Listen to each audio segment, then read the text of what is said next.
like to call our recycled interview. Yeah, recycled interview. You can tell. I have a question for this. Can I get his voice in this monitor? I want to make sure I don't have to go, what? All right. Thanks, man. When you look at the forecast and everything that happened with the weather today, you can see the impact our show has had on global warming. So we need to perpetuate the good work we've done so far.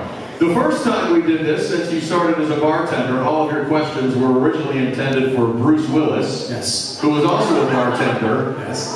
before the Hudson Hawk movie many years ago. You can find this video still posted at PLJ.com. I just got nervous for some reason. We struggled with which direction to go with here, and then we realized, well, what if we worked with the initials DC? Who could we find? How could this work, and what would be important? Please be David Copperfield. It's not David Copperfield, I'm sorry. We happened to find a TV Guide interview from 1992. The questions you're about to hear are originally intended for Dana Carvey. To take you back, in 1992, David Letterman had just left one network to go to another, and it was huge news that Dana Carvey was leaving SNL to also enter the late-night television world. That did not work so well. But to be fair, I actually have that entire series on iTunes. Nice. These are some of the questions that appeared for Dana Carvey and TV Guide. This is our recycled interview for David Cook. It starts with a very generic question. Number one, if you had to step away from the spotlight for good right now, what would you do with yourself to make money? I would keep writing songs like Choppin' Broccoli. That's what I would do. Nice. Does the thought of failure frighten you?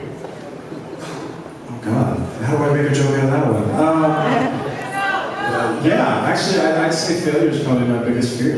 Okay. But, oh well, you can't fail. Wait, never mind. Now this is where things become really interesting because the next few questions actually would pertain to you as if I wrote them myself. Okay. In 3 words, describe what it's like to perform on SNL. Right. Scary, fun, vomit. Inspired by the entire skit you saw with Dana for some time, did you really freak out when you met Steven Tyler?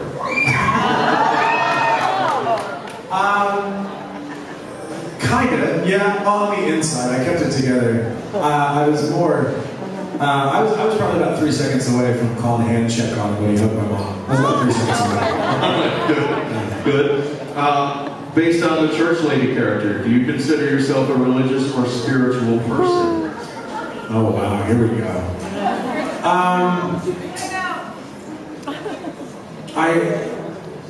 don't know what's going on. I think something exists. There's no way this is all just a chance. But Right. I would consider myself spiritual. All right. Do you have one item that you consider, this is a material item, do you have one item that you consider special?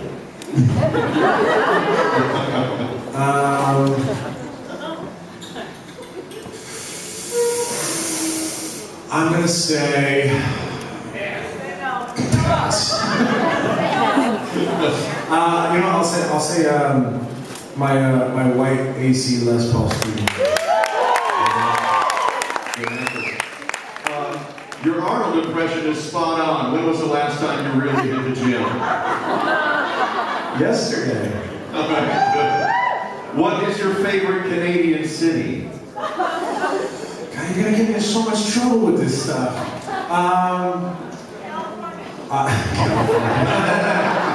I did a week of riding in Vancouver, and I love that city. I'll say Vancouver. Excellent.